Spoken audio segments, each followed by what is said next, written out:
divirtió muchísimo, hasta el punto de que ni siquiera prestó atención a la actuación de su hija. De inmediato, dejó a todos atrás y regresó apresuradamente al palacio para estudiar a esa pulga. Durante los días siguientes, el rey se pinchaba el dedo cada día, para alimentar a la pulga con su sangre. Cuando ésta se saciaba, la metía con mucho cuidado en una caja. En tan solo unos días, bajo los cuidados del rey, la pulga creció hasta alcanzar el tamaño de una alubia, y su fuerza era ya tan grande que podía tirar de un carrito. En cuanto lo vio, el rey se alegró muchísimo, y pensó que, cuando creciera un poco más, podría dar la vuelta al mundo sentado en un carrito tirado por la pulga. Así que, para alcanzar ese gran objetivo, el rey empezó a alimentar a la pulga cada día con filetes de primera calidad. En tan solo un mes, la pulga se había engordado hasta parecer un perrito. El rey se sentía muy satisfecho por ello. Sin embargo, la felicidad duró poco. La pulga comía cada vez más, y como además nunca hacía ejercicio, muy pronto su salud empezó a deteriorarse. El rey se puso muy nervioso, y llamó rápidamente al médico de la corte para que la examinara. Pero el médico, nada más entrar, se quedó boquiabierto ante lo que vio. ¿Qué clase de monstruo es este? Sin embargo, ante la insistencia del rey, el médico no tuvo tiempo de pensar mucho.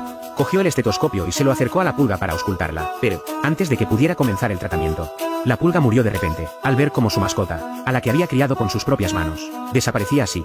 El rey se sumió de inmediato en un profundo dolor. Sin embargo, pronto se le ocurrió una nueva idea. Así pues, el rey le quitó la piel a la pulga para elegir un yerno. Pero, a esas alturas, la princesa ya se había derrumbado por completo, pues lo único que deseaba era casarse con un príncipe, y no con aquel salvaje de aspecto repugnante que tenía ante sí. Incapaz de aceptar la realidad, no tuvo más remedio que huir llorando del salón del trono, con la intención de obligar así a su padre a revocar la decisión. Pero, para mantener su autoridad, el rey ordenó que se casara con aquel espantoso salvaje. La crueldad de su padre decepcionó por completo a la princesa, que no tuvo más remedio que abandonar el palacio con cara de luto, siguiendo al salvaje. Pero ella, que desde pequeña había vivido rodeada de lujos y comodidades, no tenía ni idea del destino que le esperaba. Resultó que el salvaje vivía en un acantilado escarpado. Mientras subían, la princesa se cayó de la espalda del salvaje, y estuvo a punto de perder la vida. Cuando por fin llegaron a la cueva del salvaje, descubrió que el suelo estaba cubierto de huesos de animales mordisqueados. ¿En qué se diferenciaba aquello de la guarida de una bestia?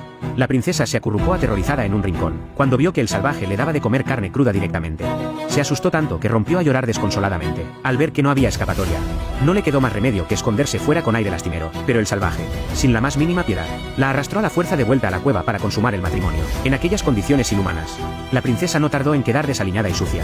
Justo cuando ya había perdido toda esperanza, oí de repente voces fuera de la cueva. Sin pensarlo dos veces, salió corriendo, y, entre llantos, suplicó a la persona que la ayudara a escapar de aquel infierno. Pero la mujer, tras echar un vistazo a su alrededor, le dijo que no podía hacer nada por ella. Sin embargo, ante las insistentes súplicas de la princesa, finalmente se compadeció, y accedió a que su hijo viniera al día siguiente a ayudarla. La princesa, que en un principio no tenía muchas esperanzas, al día siguiente, mientras tendía pieles al sol en la entrada de la cueva, vio de verdad a un hombre aparecer tras una roca. La princesa se llenó de alegría y sorpresa, y se apresuró a pedirle al hombre que la cargara a hombros, con la intención de cruzar por la cuerda hasta la otra orilla del acantilado. Gracias a su gran equilibrio, el hombre llegó rápidamente al centro de la cuerda, pero justo en ese momento, el hombre de las cavernas olió el aroma de un ser humano. Siguiendo el rastro, llegó a la entrada de la cueva. De un solo vistazo vio a la princesa que huía, y enseguida gritó furioso. Ese grito asustó tanto a la princesa que empezó a forcejear con todas sus fuerzas, lo que hizo que el hombre estuviera a punto de perder el equilibrio. Gracias a su gran fortaleza mental, no cayó por el precipicio, pero el hombre de las cavernas, para recuperar a la princesa, se aferró a la cuerda sin importarle la vida y la persiguió hasta allí arriba.